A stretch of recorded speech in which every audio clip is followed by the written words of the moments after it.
Bonjour tout le monde et bienvenue sur Marly TVN. Alors je m'appelle Marly et je poste un blog qui s'appelle Toutes les beautés sont dans la nature. Cette chaîne elle est consacrée aux pensées positives et à tout ce qui peut nous aider dans notre santé mentale. Dans cette vidéo j'ai vraiment envie de vous parler d'un outil qui me semble être essentiel. Pourtant je sais qu'il y a énormément de gens qui n'y connaissent rien en fait. C'est l'outil Myers-Briggs. Une sorte de test de personnalité qui vous donne à la fin 16 types de personnalités possibles et cette personnalité en fait va avoir une influence sur comment est-ce qu'on vit, comment on se comporte et comment est-ce que les autres nous perçoivent. On peut être très différent en ayant le même type de personnalité parce qu'après il y a aussi le caractère qui rentre en compte, il y a aussi ce qu'on a vécu, ce qui nous intéresse, notre environnement, les gens qui sont autour de nous, etc. Donc tout ça, ça rentre en compte, mais vraiment le type de personnalité, ça guide quand même pas mal notre manière de fonctionner.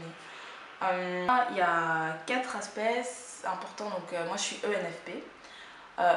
E pour extraverti, ça veut dire que j'aime bien passer du temps avec les autres. Et le deuxième, c'est que j'ai une forme d'intuition assez poussée. J'aime bien voir la globalité des choses, même si je regarde pas forcément les petits détails. C'est un défaut. Troisièmement, c'est feeling, donc je suis très subjective dans les choix que je fais. Je fonctionne beaucoup à ce que je ressens. À perception, je suis quelqu'un qui a du mal à prendre des décisions fermes. C'est vraiment quelque chose qui est difficile pour moi. Parfois, je prends du temps pour prendre des décisions parce que je vois en fait toutes les possibilités. Donc, je ne vais pas sauter et faire quelque chose si je ne suis pas sûre de moi. Du coup, je prends du temps en fait pour décider. Ce type de personnalité, forcément, il a pas mal de qualités, mais il a aussi énormément de défauts. Et on aime bien vivre en harmonie, on aime bien que les gens se sentent bien quand ils sont avec nous. Les défauts, on a aussi des énormes défauts par contre. Par exemple, on a du mal avec les petites choses administratives, les petits détails, des trucs qui pour nous en fait sont complètement barbantes et qui n'ont aucun intérêt. On a vraiment du mal à les faire. Même si ça peut être les trucs les plus cons, hein, comme déposer un papier, aller poster une enveloppe. C'est un peu, pour nous, ça demande un effort insurmontable. Par contre, lire un livre de 200 ou 300 pages sur le développement personnel, c'est pas un souci. Donc en fait, c'est ma personnalité.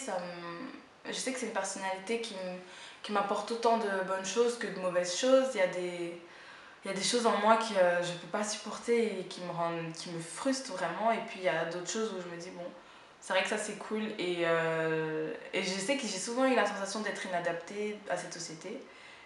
Et pourtant, dans d'autres choses, dans d'autres domaines, j'ai très facile. Pourquoi est-ce qu'on a la sensation souvent d'être inadapté? C'est que en fait on vit dans une société qui est vraiment adaptée aux personnes S et aux personnes T. Ça veut dire les personnes qui sont à fond dans leurs sensations.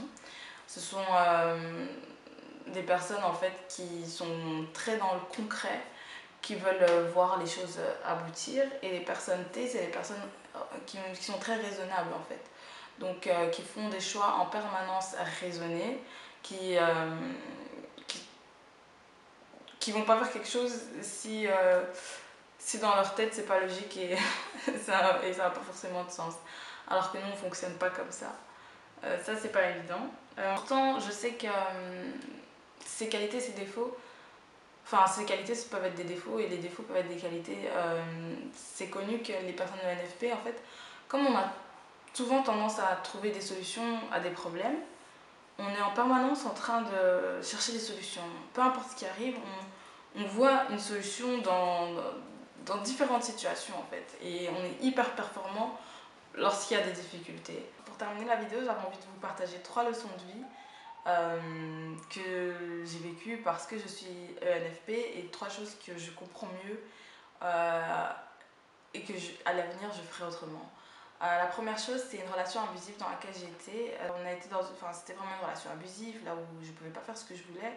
et enfin, ça a été jusqu'à des abus physiques. Il faut le savoir, les ENFP, on a vraiment très facilement tendance à rentrer dans des relations abusives.